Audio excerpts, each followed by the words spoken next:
அறிவோம் அருள்வாக்கு காணொளி நேயர்களுக்கு வணக்கம். சென்ற வாரம் சேபாவின் கலகம் முறியடிக்கப்படுதல் பற்றி சிந்தித்தோம். இந்த வாரம் கிபெயோனியருக்காக சவுலின் வழிமரபினர் கொலை செய்யப்படுதல் பற்றி சிந்திப்போம். 2 சாமுவேல் 21 முதல் 24 வரை உள்ள பிரிவுகள் இதற்கு முந்தைய பிரிவுகளின் தொடர்ச்சியாக தெரியவில்லை. இவை பல்வேறு நேரங்களில் தாவீதின் வாழ்வில் நடந்த சில நிகழ்வுகளின் தொகுப்பாக தெரிகிறது. தாவீதின் குடும்பம் அல்லது தாவீதின் வாரிசுகள் பற்றிய செய்திகள் இந்த பிரிவுகளில் இல்லை. மாறாக இந்த பிரிவுகள் கடவுளின் பால் தாவீதிற்கு இருந்த பக்தியையும் நம்பிக்கையையும் வெளிப்படுத்துகின்றன. தாவீது எவ்வாறு உடன்படிக்கை விதிகளுக்கு உண்மையுள்ளவராக இருந்தார், அதனால் அவருக்கு கிடைத்த பலன்கள் என்னென்ன என்பதையெல்லாம் இப்பிரிவுகள் கூறுகின்றன. 2 சாமுவேல் 21 பிரிவு ஒரு பஞ்சம் பற்றிய செய்தியுடன் தொடங்குகிறது. இந்த பஞ்சம் 3 ஆண்டுகள் தொடர்ச்சியாக இருந்தது. தொடர்ந்து 3 ஆண்டுகள் பஞ்சம் ஏற்படுவதற்கு காரணம் என்ன என்பதை அறிய தாவீது ஆண்டவரின் திருவுளத்தை நாடுகிறார். அவருக்கு கிடைத்த பதில் இப்பஞ்சம் சவுல் பொருட்டும் அவனுடைய இரத்தக்கரை படிந்த வீட்டார் பொருட்டும் ஏற்பட்டது என்பதாகும். பண்டைய காலத்தில் பஞ்சம், கொள்ளை நோய்கள் போன்றவை அரசன் அல்லது மக்களின் செயல்களை கடவுள் ஏற்றுக்கொள்ளாததால் ஏற்படும் கோபத்தால் விளைவது என நம்பினர். தாவீது ஆண்டவருடைய பதிலை கேட்கின்றார். சவுல் கிபெயோனியர்களை கொன்றதால் இந்த பஞ்சம் ஏற்பட்டதாக ஆண்டவர் அவருக்கு கூறுகின்றார். யோசுவாவின் தலைமையில் இஸ்ரேல் மக்கள் கானான் நாட்டை வெற்றி கொண்ட போது கிபெயோனியர்கள் யோசுவாவுடன் ஒரு உடன்படிக்கை செய்கின்றனர். அதன்படி யோசுவா கிபெயோனியருக்கு பாதுகாப்பு கொடுப்பதாக வாக்களிக்கின்றார். உடன்படிக்கை வாக்குறுதிகளை மீறுவது பெருங்குற்றமாக கருதப்பட்டது. சவுல் அந்த உடன்படிக்கைக்கு எதிராக கிபெயோனியர்களை கொலை செய்கின்றார். அவர்கள் இனத்தை முழுவதுமாக அழிக்க முயல்கின்றார். அதுவே உடன்படிக்கைக்கு எதிரான குற்றமாகி 3 ஆண்டுகள் தொடர்ந்து பஞ்சம் ஏற்பட காரணமாகிறது. சவுல் கிபெயோனியர்களை முழுவதுமாக அழிப்பதற்கு முயற்சி செய்தார் என்பதற்கான வேறு ஆதாரங்கள் எதுவும் விவிலியத்தில் இல்லை. அரசர் தாவீது கிபெயோனியர்களிடம், உங்களுக்காக நான் செய்ய வேண்டியது என்ன? நீங்கள் ஆண்டவரின் உரிமை சொத்துக்கு ஆசி வழங்குமாறு நான் என்ன கழுவாய் செய்ய வேண்டும் என கேட்கின்றார்.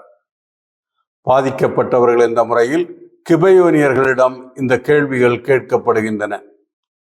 கிபெயோனியர்கள் அரசரிடம், சவுலுடைய புதல்வருள் 7 பேர் எங்களிடம் ஒப்படைக்கப்படட்டும், ஆண்டவரால் தேர்ந்தெடுக்கப்பட்ட சவுலின் நகரான கிபெயோனில் அவர்களை ஆண்டவருக்காக கழுவில் ஏற்றுவோம் என கூறுகின்றனர். அரசரும் அவர்களை ஒப்படைக்கிறேன் என உறுதி கூறுகிறார்.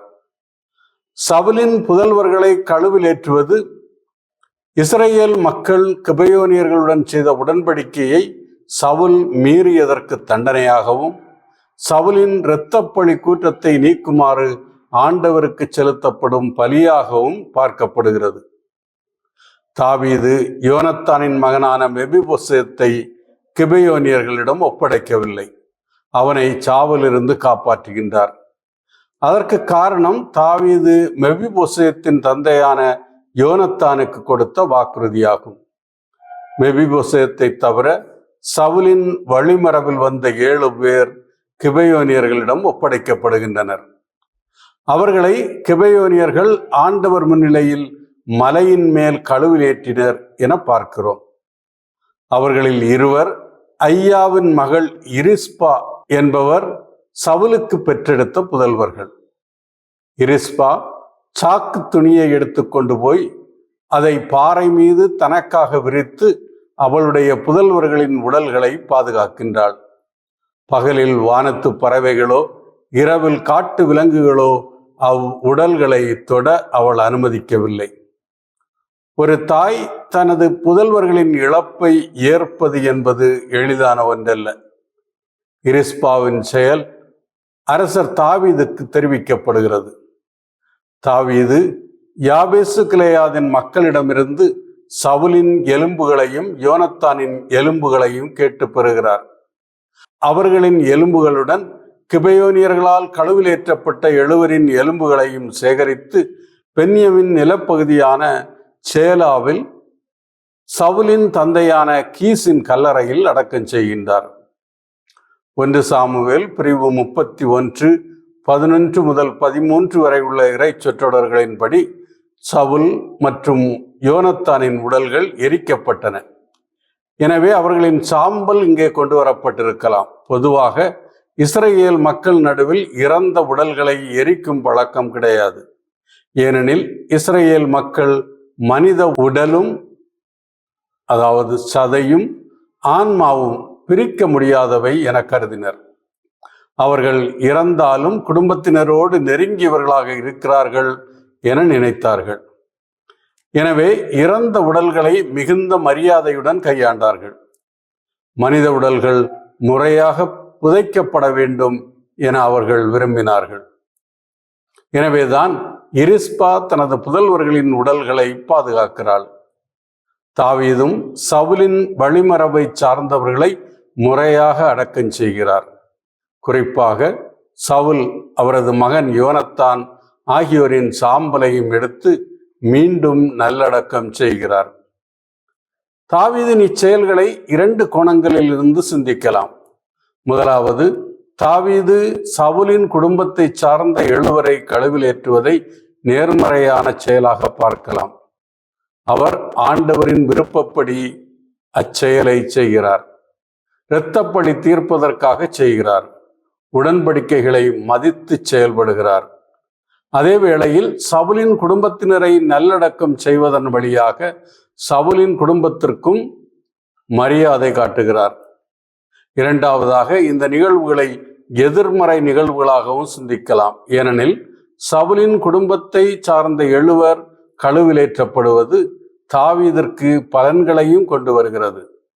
அவருடைய பதவிக்கு இப்போது எதிரிகள் இல்லாத நிலை ஏற்பட்டிருக்கிறது. எனவே சிமெயியின் சாபம் நிறைவேறாமல் தடுக்கும் செயலாகவும் இதை நாம் பார்க்கலாம். 2 விதமான பார்வைகளும் சரியானவையே. இந்த நிகழ்வுகளுக்கு பின் இஸ்ரேலருக்கும் பெலிஸ்தியருக்கும் போர் மூழ்வதாக பார்க்கிறோம். இப்பகுதியில் பதிவு செய்யப்பட்டுள்ள போர்கள் தாவீதின் முந்தைய ஆட்சி காலத்தில் நடந்த போர்களாக இருக்கலாம். தனித்தனியாக வேறு வேறு காலகட்டங்களில் நடந்த போர்கள் இங்கே ஒரு தொகுப்பாக கொடுக்கப்பட்டிருக்கலாம் என எண்ண தோன்றுகிறது. போரில் தாவீதும் அவருடைய பணியாளர்களும் பெலிஸ்தியர்களோடு போரிடுகின்றனர். தாவீது களைப்புறுகிறார். அப்போது இஸ்பிபெனர்பு என்னும் அரக்கரினத்தை சார்ந்தவன் ஒருவன் தாவீதை கொல்ல முயல்கிறான். அவன் 3.5 கிலோகிராம் எடையுள்ள ஈட்டியுடனும் புதிய வாளுடனும் வருகின்றான் என பதிவு செய்யப்பட்டுள்ளது. புதிய வாள் என குறிப்பிடப்படுவதற்கு காரணம் அந்த வாள் தனித்த சிறப்புடைய வாளாக இருக்கலாம். தாவீதின் படை வீரர்களில் முக்கியமான ஒருவரான அபிசாய் தாவீதின் உதவிக்கு வந்து அந்த அரக்கனை வெட்டி கொள்கிறான். அதன்பின் தாவீதின் ஆட்கள் தாவீதிடம், இஸ்ரேலின் விளக்கு அணைந்து போகாதபடி நீர் இனி எங்களோடு போருக்கு வரக்கூடாது என்கின்றனர். தாவீது இங்கே இஸ்ரேலின் விளக்கு என உருவகப்படுத்தப்படுகிறார். யாவே கடவுளின் கோவிலில் ஒரு அணையா விளக்கு எரிந்து கொண்டிருக்க வேண்டும் என்பது இஸ்ரேல் மக்களுக்கு கொடுக்கப்பட்ட கடமையாக இருந்தது. விடுதலை பயணம் பிரிவு 27, இறை சொற்றொடர் 20. அணையா விளக்கு ஆண்டவருடைய பிரசன்னத்தை குறித்தது. இஸ்ரேல் மக்களுக்கு வாழ்வு மற்றும் நம்பிக்கையின் அடையாளமாக அந்த அணையா விளக்கு இருந்தது. தாவீதை இஸ்ரேலின் விளக்கு என உருவகப்படுத்துவது அவர் இஸ்ரேலின் நம்பிக்கை என்பதை குறிப்பதாக உள்ளது. ஏனெனில் தாவீது இஸ்ரேலை ஆள்வதற்கு ஆண்டவரால் திருநிலைப்படுத்தப்பட்டவர். எனவே அவர் பாதுகாக்கப்பட வேண்டும். மீண்டும் பெலிஸ்தியர்களோடு கோபு என்னும் இடத்தில் போர் நடக்கிறது. அங்கும் அரக்கர் இனத்தவனான சாபு என்பவன் கொல்லப்படுகின்றான்.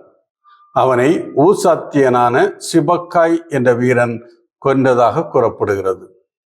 மீண்டும் கோபுவில் போர் நடந்தபோது எல்கானான் என்ற வீரன் கித்தியனான கோலியாத்தை கொன்றான் என வாசிக்கிறோம். 1 சாமுவேல் பிரிவு 17 48 முதல் 51 வரை உள்ள இறை சொற்றொடர்களின்படி தாவீதுதான் பெலிஸ்தியனான கோலியாத்தை கொன்றவர். எனவே இப்பகுதியில் எல்கானான் கோலியாத்தை கொன்றான் என்பது தவறான செய்தியாக கருதப்படுகிறது. அதை சரி செய்யும் விதத்தில் 1 குறிப்பேடு பிரிவு 20 இறைச்சொற்றொடர் 5 எல்கானான் கோலியாத்தின் சகோதரனை கொன்றான் என கூறப்படுகிறது. இஸ்ரேலருக்கும் பெலிஸ்தியர்களுக்கும் காத்தில் போர் நடந்தபோது கைகளிலும் கால்களிலும் 6 விரல்களாக மொத்தம் 24 விரல்களை கொண்ட ஒரு நெட்டையன் பெலிஸ்தியர்களின் சார்பாக போரிடுகிறான்.